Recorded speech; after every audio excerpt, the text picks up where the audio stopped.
Last year and a half has been tremendous for Rift. We've put out an unprecedented number of content and feature updates, really unparalleled by any modern MMO.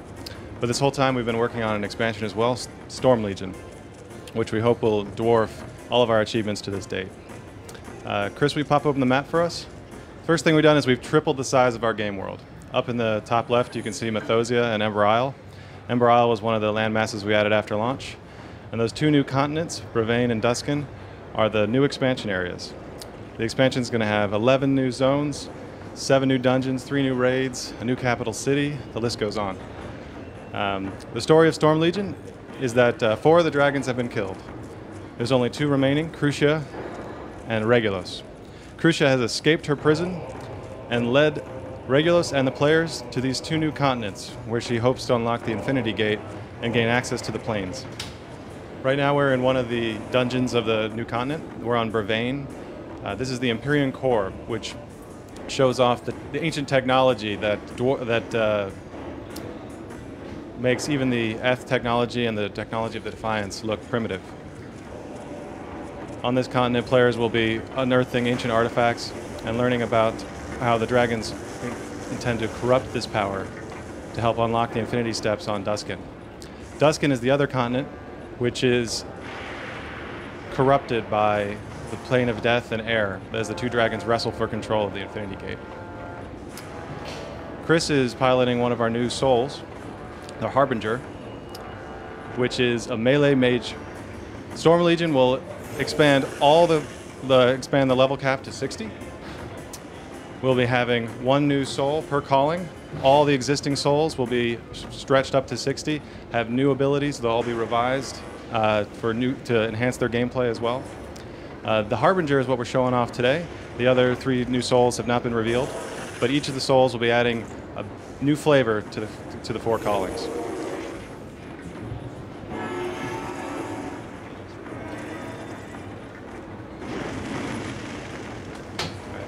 So the Harbinger is a melee mage. He can transmute his weapons into scythes and double-handed swords and axes, each having a different advantage in combat. Right now Chris is using the scythe. The scythe actually steals life as well as doing extra damage. The way the Harbinger synergizes with the other souls is that he can speed up some of the DPS classes like the Pyromancer or the Stormcaller, gaining a lot of insta-procs that allow him to use cast time spells in melee combat. He's also got a lot of tools to help him survive, such as Life Drain. He can synergize with the Chloromancer Soul to actually be a support healer. But primarily the Harbinger is a melee DPS soul. He can blink out of combat, charge back in. He's even got stealth at the highest of levels. Chris is showing off some of our new models in the Empyrean Core. This is one of the boss rooms. You want to show us the blink and the charge and a couple of the Harbinger's moves?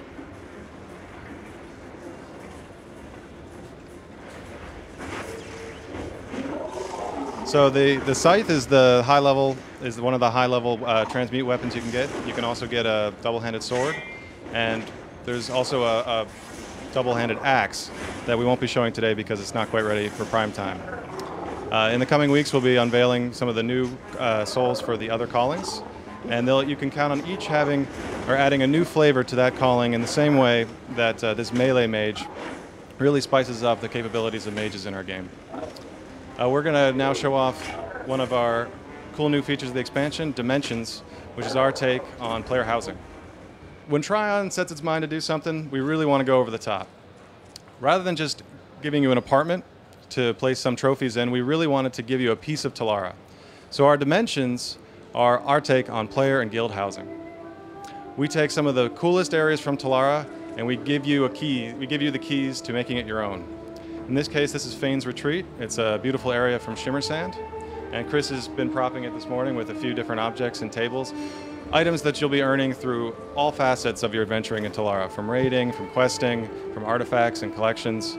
Really, we wanted to make sure that housing was something that everybody could participate in, and also, whether you're a hardcore raider or a PvP player, you're earning objects that you can place in your dimension, or as I said, your guild dimension. We wanted to make sure that we're really adding something for the RP players with this feature, but Also something that allows anybody to chronicle their adventuring in Telara. Right now we have some of the tools. You can scale, you can rotate, you can move around. This is actually a very early in the process of build of Dimensions, but we wanted to show it off nonetheless.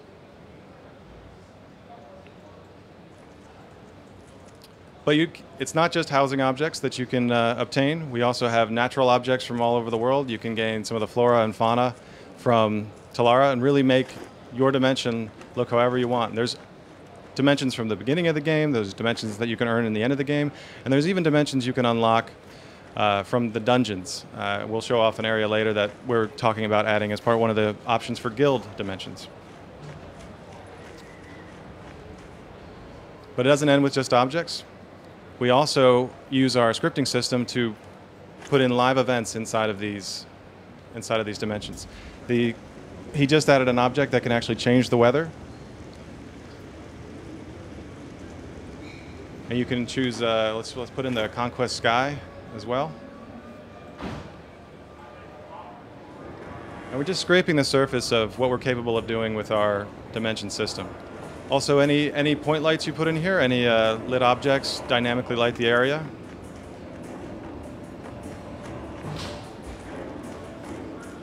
So you can really see what you're putting together on the fly. It's a very quick system to use. And just like any good housing system, there's friend control, so you can invite people in, you can give people editing control. And the same goes for all the guild dimensions as well.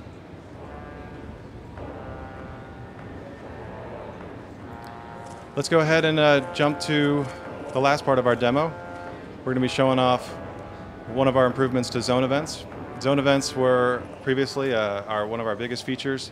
Everybody in a zone, when a zone event fired, would come fight the rifts opening up and then kill the giant colossus that would often be the climax of the event. Well, we decided that was so much fun that we wanted to really up the ante when it came to the colossi. And so we've created Volan to show off some of the features that we're creating for both colossi and dungeon bosses.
Colossi were such a fun feature from the base game that we really wanted to give them some more cinematic gravitas and really make an encounter that could support hundreds of players at the same time. This area, Chris is moving around on jump pads. There's power-ups to pick up. You're going to have to be dodging his fireballs. There's even a couple of special features like multi-point targeting. So you can see Chris is targeting the armor on his knees and blowing it off. He'll do that once you blow off the armor on his knees and his chest. The fight will change, and you'll move on to the next stage of the encounter. Volan's interacting with the environment here. He's fighting players at his feet. He's throwing fireballs at you on the cliffs. Chris is trying to run out of the radius of one of his giant attacks. And if Chris hits that jump pad at the right time, he just missed it, but you can even get special abilities based on interacting with the fight at different times. So if he had hit that there when the pad was orange, he would have picked up a special ability to help blow off Volan's chest plate. That's a power-up on the ground right there. Now Chris has enhanced speed and movement to try to dodge Volan's attacks and do extra damage.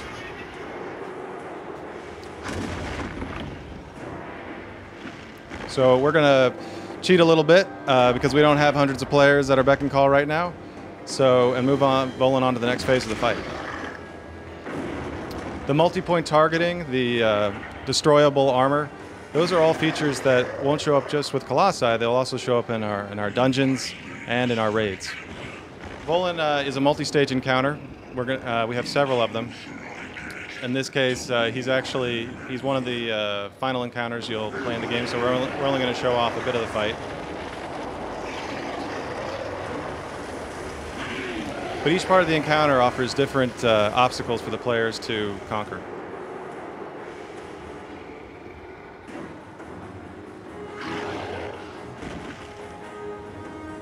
Storm Legion will feature some of the best art that we've been able to create to date with some of the... You can already see the draw distance on... We needed a huge area to fight somebody as large as Volan. And he's moving on to the final part of the encounter, in which he's actually going to unlock a previously locked area that will open up to offer players new content that they can access.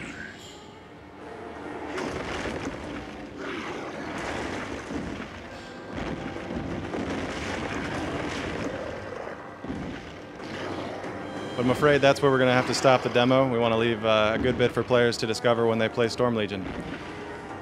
So Storm Legion is coming out later this year. It's going to be the biggest thing Rift's done yet. It's going to dwarf all of our content updates that we've done so far.